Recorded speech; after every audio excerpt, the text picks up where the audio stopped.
Luc Mullinder is joining us. I know, a little bit of smoke, not as much smoke as what Jerry Jones throws out about the game last night, where we even had the most expensive player in the NFL in the game. They couldn't stop the U of R yesterday, the Dallas Cowboys. U of R would have dropped 56 on us yesterday. Marshall Erickson would have ran up and down that team. Man, it ain't even funny.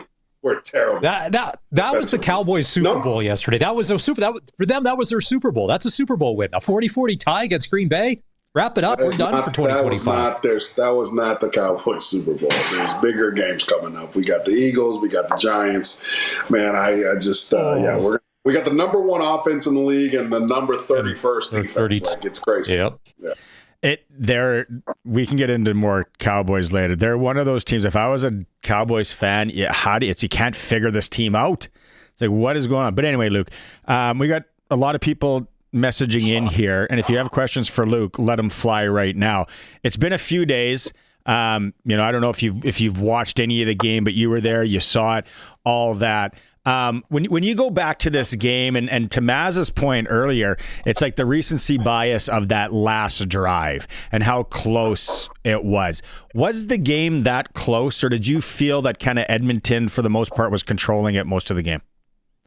The 2 games that Edmonton played before Saturday's game against the Riders, they lost both those games in the fourth quarter, right? And we had talked about all through sort of the week and also during the pregame that, hey, this was a team that was really going to emphasize the fourth quarter that they played that day, and that's where I felt like the Riders lost the game. Late in the third and into the fourth quarter. Number one, Justin Rankin finally started paying dividends for the Edmonton Elks offense.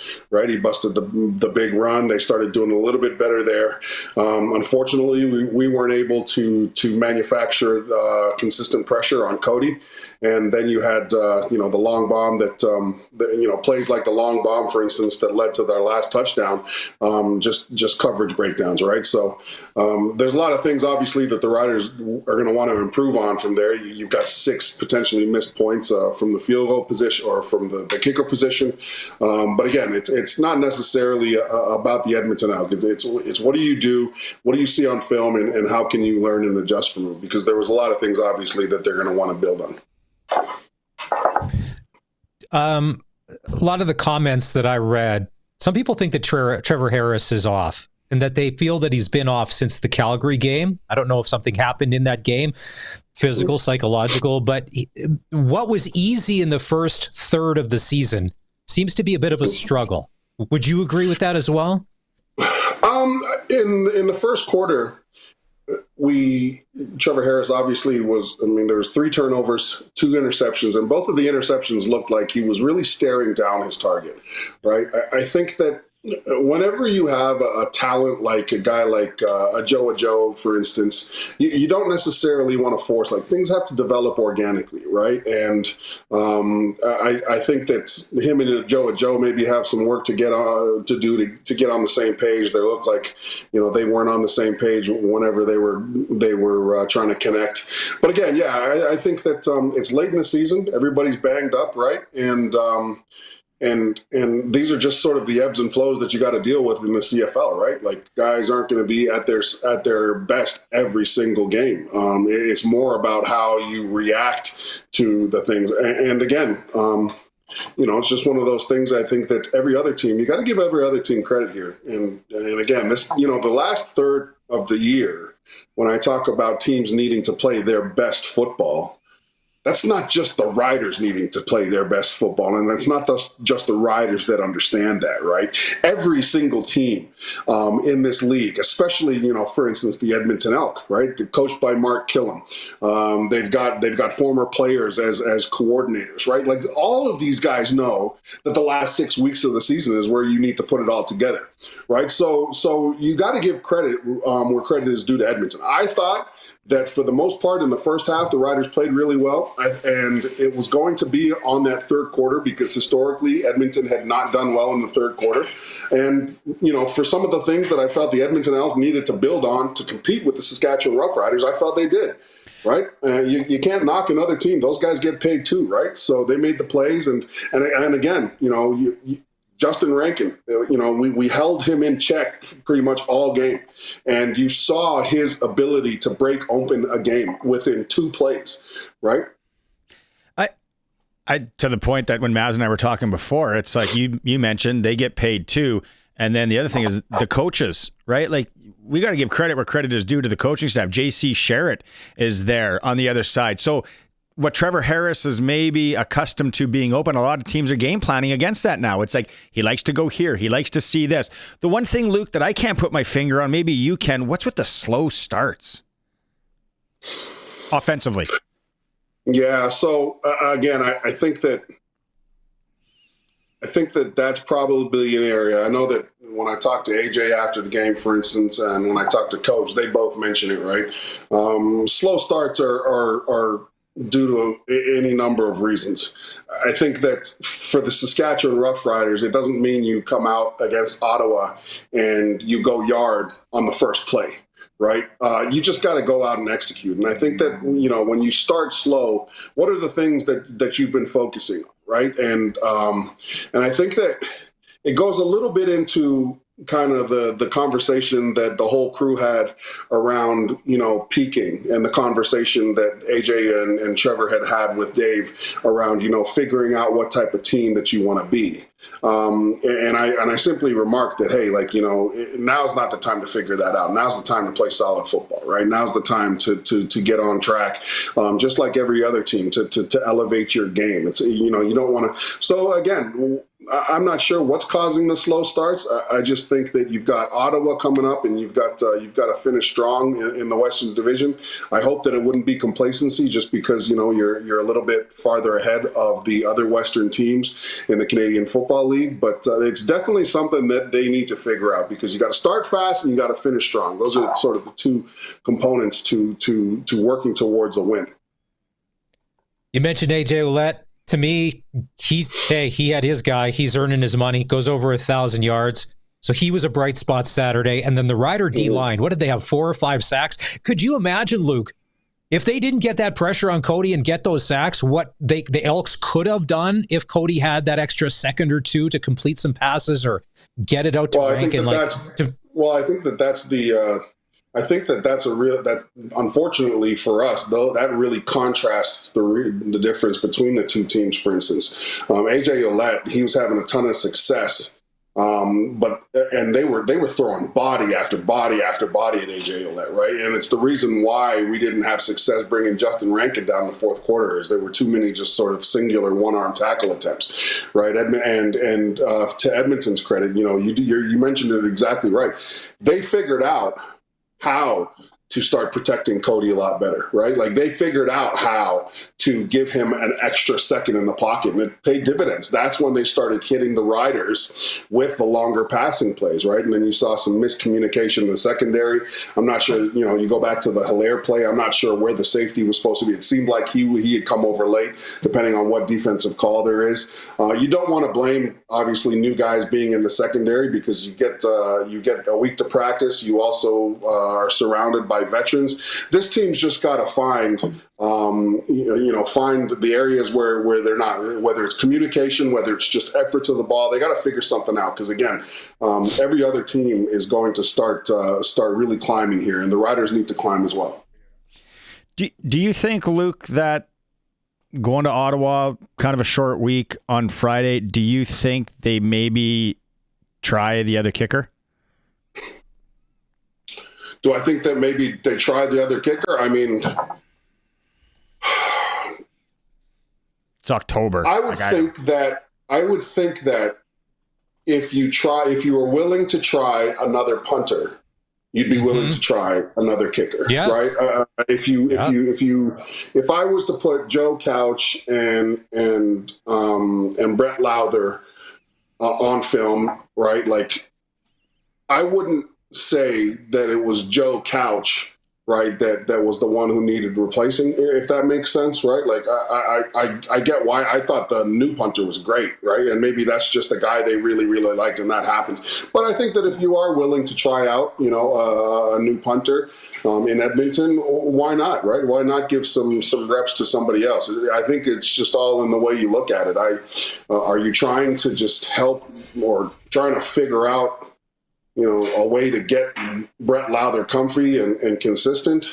I'm not sure what it is, but I would assume that the rest of Rider Nation is probably ready for a new place kicker, and they'd probably be extremely interested if there was somebody new who got an opportunity in Ottawa.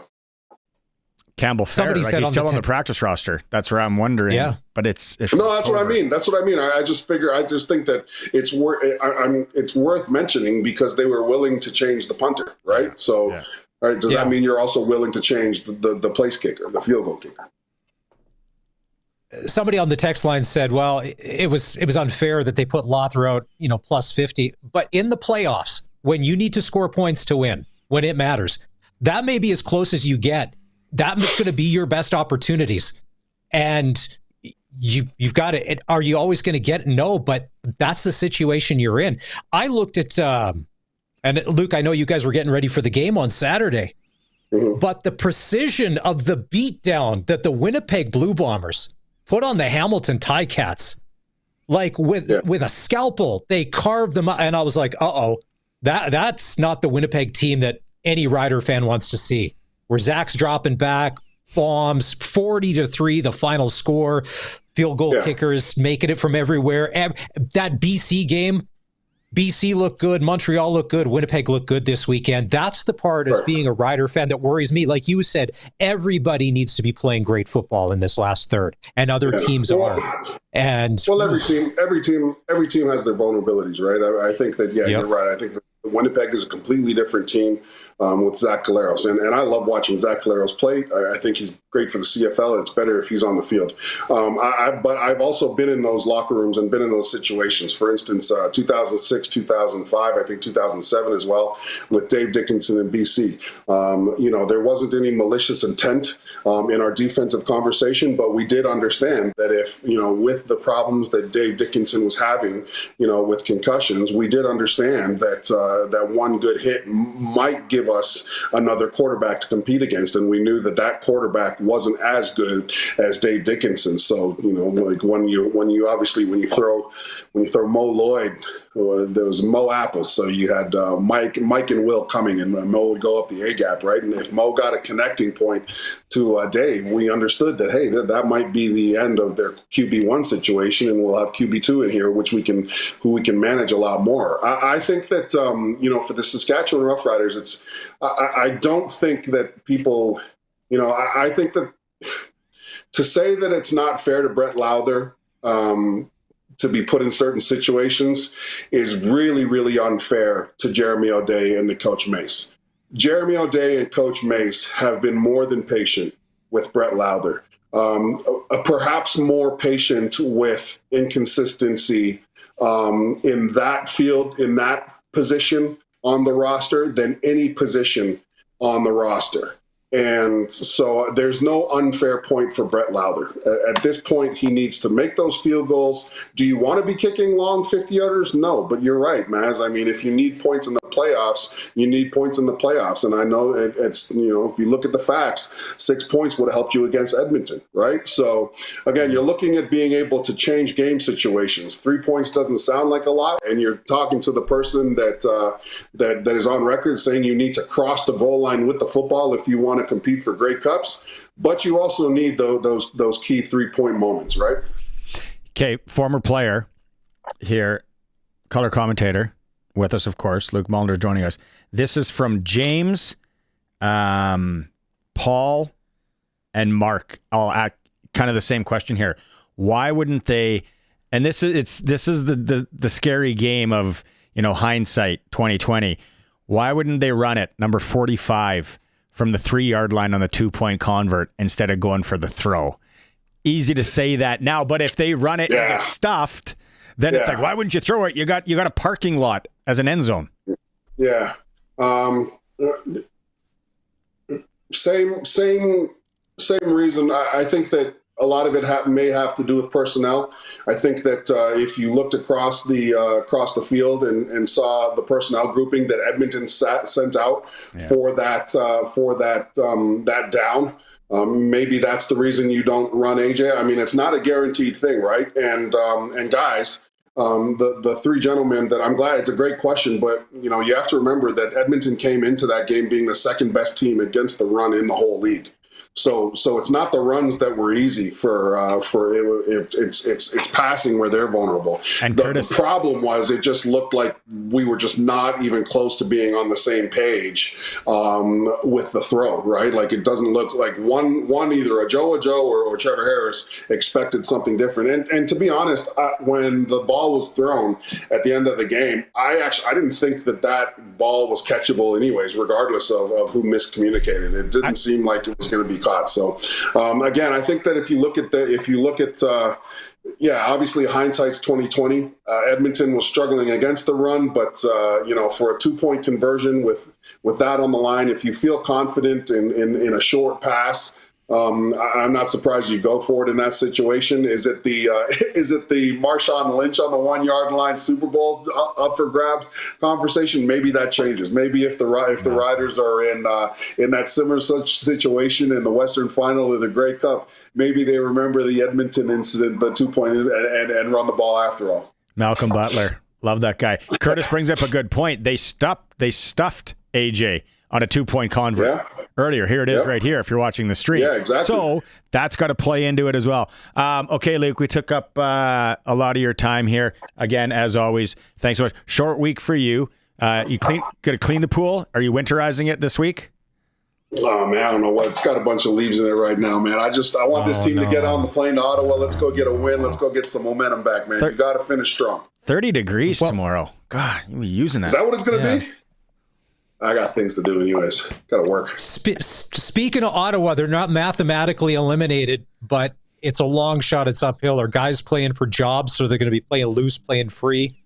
Just letting it all hang out because there's nothing. Man, there's nothing right? left. Yeah. Guys are absolutely playing to put things on film. You're already seeing the GM starting to build his strategy for next year by trading Lorenzo Maldini for a 4th-round pick. I think that that coaching staff probably has their bags packed already. It's unfortunate. It's an unfortunate part of the business, right? I wouldn't be surprised to see them move on from Bobby Dyson and their coach. And this is somebody who's a huge fan of Bobby Dyson. It just hasn't worked over there. They've got the talent, and there are always excuses like blaming injuries and stuff. But every team has to deal with injuries, right, guys? So I think that. But here's the thing. It doesn't mean you sleep on the Red Blacks, right? It doesn't mean you consider you take this week lightly. It doesn't mean that again, this next few games for the Riders, it's not about the opponent. It's about them. It's about how they're executing and doing that consistently and finding that consistency. That's what you want. It's the same thing with the refereeing conversation, right? You just want the fans and stuff of the CFL or the NFL. We don't care about what the rule is behind the replay system. We just want it to be consistent. For instance, when Nathan Rourke or whoever it was got their helmet knocked off in the game the night before, I felt Trevor Harris took a hit on Saturday that was very similar to the one that Rourke took, and I was shocked that it wasn't, because that's what you want. You just want consistency. You know what I mean? So that's the play there. I was shocked that wasn't called, and the reason why I was shocked was because the night before you saw same sort of deal with a defender coming in to make a tackle and a quarterback going low. So if that was a roughing the passer call, then the one that Trevor Harris took should have been as well. That, again, we just want consistency within the system. Yeah, that's wouldn't we all? You know what I mean, guys? Yeah, right. Yeah. That's. It I don't seems care. to be one I of the don't care hardest that things. Yeah. Yeah, I don't care if what the rule is. I don't care if the booth is allowed to change whatever. I just want consistency, right? Make it the same thing, and that's hard, right? That's hard. And I've always said that the referees in this league don't get a ton of resources, so sometimes I understand why the inconsistency is not there, but it's frustrating nonetheless. Did you golf in Edmonton? I did. Sturgeon Valley. How'd it go? St. Albert. How'd it go? Man. Shout out to the dudes that I golfed with, man. First of all, when I talked to them,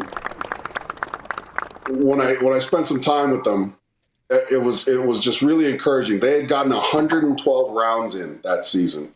They were two retired dudes, 112 rounds. It's just they were living the greatest life ever, man. But they were really cool. Had a great time with them. They put up with me and my inconsistent drives and stuff like that. So it was a great time. But yeah, great stay. If anybody's ever in St. Alberta, and you're a golfer, go to Sturgeon Valley. It was a great time. Take the sticks to Ottawa. Oh, beautiful to play there in the fall. Oh man, no. Unfortunately, for work, that's where our head office is. So I'm gonna my itinerary before the game is probably gonna be full. Got it. Suits. Go clean some pool filters. It's supposed to be windy tomorrow. Lots of leaves tomorrow. Yeah, I gotta get them. Heads up on that. All right, boys. All right, boss. Barney, Thanks for joining. we got to get the pizza, but I want to hear about the Texas trip too. I'll see you guys later, buddy. Okay, see you later.